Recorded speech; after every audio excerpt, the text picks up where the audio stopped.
নমস্কাৰ 24 লাইভ চাৰকাৰবে ধন্যবাদ আৰু লৈ আহিছো এই মুহূৰ্ত এটা গুৰুত্বপূৰ্ণ খবৰ ডিসেম্বৰ মাহতে সম্প্ৰসাৰণ হ'ব মন্ত্ৰী সভাৰ ইতিমধ্যে এই কথা উল্লেখ কৰিছে ৰাজ্যৰ মুখ্যমন্ত্ৰী ডক্টৰ হিমন্ত বিশ্ব শৰ্মাই কেবিনেটত এই সিদ্ধান্ত গ্ৰহণ কৰা হৈছে কেন্দ্ৰীয় কমিটিৰ সৈতে আলোচনা কৰাৰ পিছতে ইতিমধ্যে মন্ত্ৰী সভাৰ হালখলনি কৰা হ'ব আৰু এবাৰৰ মন্ত্ৰী সভাত কোনে পাব স্থান আমি জনাম এই মুহূৰ্তত সবিশেষ আমি জনাইছো এই মুহূৰ্তত এটা বিশেষ খবৰ অহা 7 ডিসেম্বৰত সম্প্ৰসাৰণ হ'ব অসম মন্ত্ৰী সভাৰ ইতিমধ্যে মন্ত্ৰী সভাৰ হালখলনি হোৱাৰ কথা উল্লেখ কৰিছিল মুখ্যমন্ত্ৰী গৰাকীয়ে কোনে স্থান পাব এবাৰ অসম মন্ত্ৰী সভাত এবাৰ কোনে স্থান পাব সেই কথা উল্লেখ কৰা হ'ব ইতিমধ্যে কেবিনেট বৈঠকৰ অন্তত মুখ্যমন্ত্ৰীৰ বৃহৎ ঘোষণা আজিৰ কেবিনেটত এই সিদ্ধান্ত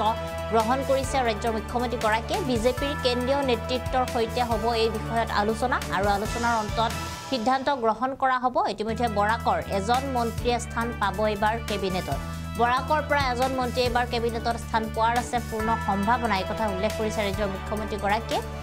মন্ত্ৰী সভাৰ হালখলনি হোৱাৰ কথা বহু দিনৰে পৰা চৰ্চা চলি আছে আৰু ইতিমধ্যে ৰাজ্যিক বিজেপিৰ সভাপতি গৰাকী খলনি হোৱাৰ পিছতে ইতিমধ্যে যেহেতু মন্ত্ৰী সভাৰো হালখলনি হোৱাৰ কথা উল্লেখ কৰিছিল কিন্তু আজিৰ সিদ্ধান্তত ৰাজ্যৰ মুখ্যমন্ত্ৰী গৰাকীয়ে পুনৰ এই কথা উল্লেখ কৰি কোৱা পৰিলক্ষিত হৈছে যে এবাৰ ডিসেম্বৰ মাহতেই মন্ত্ৰী সভাৰ সম্প্ৰসাৰণ হ'ব আৰু অহা 7 ডিসেম্বৰত সম্প্ৰসাৰণ কৰা হ'ব মন্ত্ৰী সভাৰ দিনৰ 12 বজাত মন্ত্ৰী সভাৰ সম্প্ৰসাৰণ কৰা হ'ব কিছু হালখলনি ঘটোৱা হ'ব কেবিনেটত ইতিমধ্যে এই কথা কেবিনেটৰ বৈঠকৰ অন্তত মুখ্যমন্ত্ৰী গৰাকীয়ে এই কথা উল্লেখ কৰিছে আৰু এইবাৰৰ কেবিনেটত বৰাকৰ এজন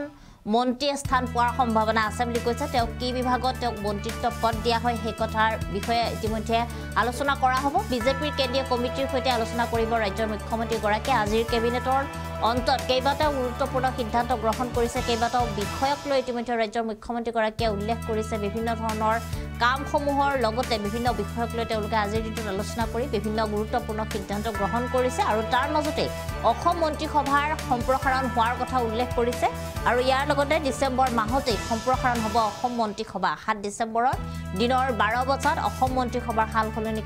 কৰা হ'ব কোনে এবাৰ মন্ত্ৰী সভাৰ স্থান পাব বা কোনে কি মন্ত্ৰিত্বৰ পদ পাব তাক লৈ আলোচনা কৰাৰ পিছতে এই কথা জনাম বুলি কৈছে ৰাজ্যৰ মুখ্যমন্ত্ৰী গৰাকীয়ে এই মুহূৰ্তত মুখ্যমন্ত্ৰী গৰাকীৰ সেই মন্তব্য আছে সেই মন্তব্য আমি আপোনালোকক শুনাইছো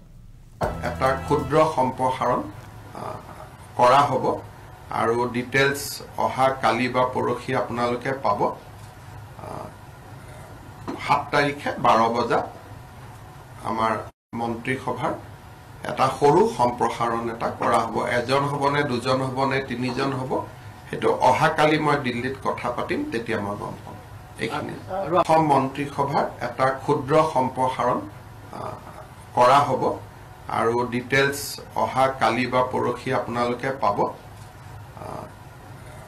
7 তাৰিখে 12 বজাত আমাৰ মন্ত্ৰী সভাৰ এটা সৰু সম্প্ৰসাৰণ এটা কৰা হ'ব এজন হ'বনে দুজন হ'বনে তিনিজন হ'ব হেতু অহা কালি মই দিল্লীত কথা পাতিম তেতিয়া মই গম পাম এইখিনি